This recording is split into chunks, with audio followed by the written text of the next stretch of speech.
بسم اللہ الرحمن الرحیم۔ قرآن کے درس کے بعد حدیث کے درس کے لیے ہم حاضر ہیں۔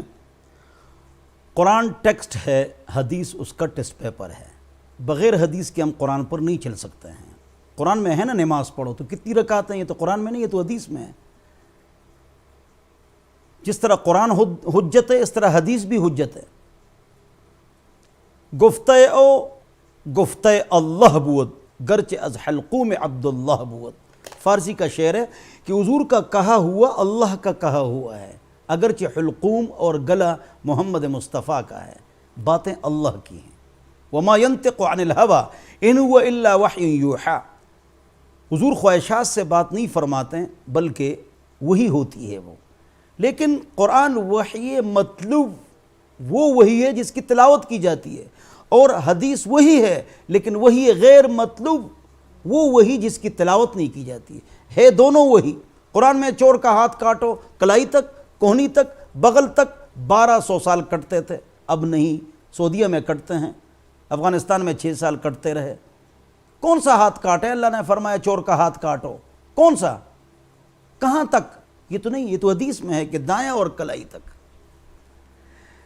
جمعہ کی نماز کے لیے بھاگو، ہم بھاگ گئے، یہاں آ کر کیا کریں گے؟ یہ حدیث میں ہے کہ 2 خطبے 2 فرض ہے، باقی سنتیں ہیں۔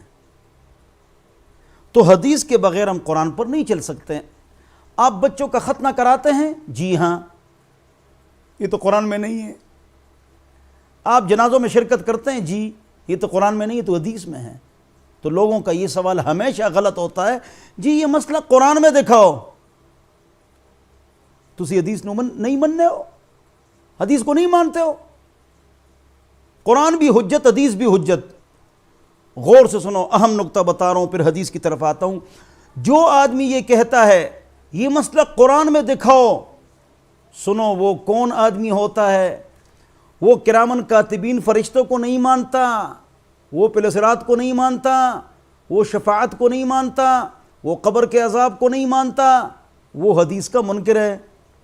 لیکن ہم سمجھتے نہیں ہیں کہ کون کہاں سے بول رہا ہے۔ علاقے کی قربانیوں کو نہیں مانتا، یہ اچانک اخباروں میں آ جاتا ہے قربانی مت کرو، غریب کو پیسے دے دو جی۔ یہ کون کہتے ہیں؟ جو حدیث کے منکر ہوتے ہیں۔ اللہ ہم سب کو سمجھ عطا فرمائے۔ بہرحال یہ باتیں ضروری ہوتی ہیں۔ آج جو ہماری حدیث ہے وہ مالک بن حویرث رضی اللہ عنہ کی حدیث ہے، بہت زبردست درس ہے۔ آج اس حدیث کے بارے میں ذرا توجہ سے سن لیجئے۔ مالک بن حویرث کی یہ روایت بخاری میں بھی ہے اور مسلم میں بھی ہے، اور یہ 2 بھائی حضور کے پاس آئے تھے، حقیقت میں چچزاد بھائی تھے، اور یہ حضور کے پاس 20 دن رہے، 21 دن نہیں رہے، 20 دن رہے، یعنی مسافر صحابی تھے۔ اور ان سے رفع دین بھی مروی ہے، بخاری مسلم میں ہے، رفع دین بھی ان سے مروی ہے۔ مالک بن حویرث، ان کی حدیث 2 ٹکڑے یہاں پر موجود ہیں، اور ٹکڑے میرے ذہن میں ہیں جو کہ اور احادیث میں ہیں۔ میں سارے ٹکڑوں کو ملا کے پڑھوں گا۔ تو جب یہ واپس جا رہے تھے 20 دن علم حاصل کرنے کے بعد، رفع دین کی بات اس میں آئے گی، غور سے سنو۔ تو حضور اکرم صلی اللہ علیہ وسلم نے فرمایا، اذا سافرتما، جب تم سفر کرو، فاذنا، تو اذان کہو۔ تثنیہ کا صیغہ ہے لیکن مراد یہ ہے کہ دونوں میں سے ایک اذان کہے۔ وَأَقِیمَا، اور اقامت کہو، یعنی ایک اقامت کے نماز پڑھو۔ وَلِأُمُّكُمَا أَكْبَرُكُمَا، اور تم میں سے جماعت کون کرائے؟ جس کی عمر زیادہ ہو۔ توجہ سے سنو، کیوں؟ دونوں کا علم تو برابر تھا نا، تو دونوں آگے ہو سکتے تھے؟ نہیں، جس کی عمر زیادہ ہو۔ جو حافظ اور عالم ہوگا وہ آگے ہوگا۔ پھر اس کے بعد جو سنت کا پابند ہے، سب برابر ہو، تو جو زیادہ عمر رسیدہ ہے وہ آگے ہوگا۔ کب؟ جب امام مقرر نہ ہو۔ ہاں، اگر ایک علاقے کا امام مقرر ہے، وہ حافظ ہے، قرات صحیح ہے اور نماز کے مسائل جانتا ہے، وہ نماز کے لیے مقرر ہے، اور پیچھے شیخ الحدیث علماء آ گئے تو وہی ہی نماز پڑھائے گا۔ اگر وہ کسی شیخ الحدیث کو آگے کرے یا مفتی کو تو ٹھیک ہے، لیکن اگر وہ آگے نہ کرے تو گناہگار نہیں، اور نماز ہو گئی۔ جب 2 یار آپس میں جا رہے ہوں یا امام مقرر کیا جا رہا ہے، تو اس کے لیے یہ کیٹیگریز ہیں جو میں نے آپ کو بتا دی۔ لیکن ایک جگہ کا امام مقرر ہے تو حضور نے فرمایا کسی کی امامت میں، ترمذی شریف، کوئی آگے نہ ہو جائے جب تک اس کی اجازت نہ ہو۔ اور جس کی بیٹھنے کی کوئی جگہ ہے، آفس میں کسی کی بیٹھنے کی کوئی جگہ ہے، آپ اس پر نہیں بیٹھیں گے، حضور فرماتے ہیں یہ اس کی عزت کی جگہ ہے۔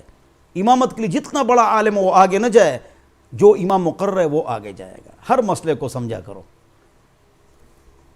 تو فرماتے ہیں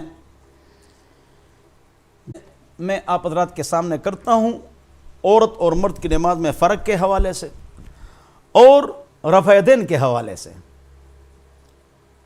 نہایت توجہ سے سنو۔ سب سے پہلی بات یہ ہے کہ ایک عالم تقریر کرتا ہے کہ رفع یدین نہیں اور خوب زور لگا لیتا ہے، اور ایک عالم تقریر کرتا ہے کہ رفع یدین ہے اور خوب زور لگا لیتا ہے۔ کرنا اس طرح چاہیے، جو بھی اللہ اکبر سے لے کر سلام تک جو نماز میں اختلاف ہے، جو اس موضوع پر بولے، رفع یدین، آمین بالجار، امام کے بعد پیچھے سورہ فاتحہ، جلسہ استراحت، انگلی کو ہلانا، جو عالم اس پر بولے تو خوب بولے، دبا کے بولے، خوب دلائل لائے، لیکن اس کے شروع میں ایک جملہ کہے سبحان اللہ، تو ہم شیر و شکر بن جائیں گے، اتفاق اور اتحاد پیدا ہو جائے گا۔ ہم امت کو لڑا رہے ہیں، اس پر مناظرے کر رہے ہیں، بحث کر رہے ہیں، نہایت افسوس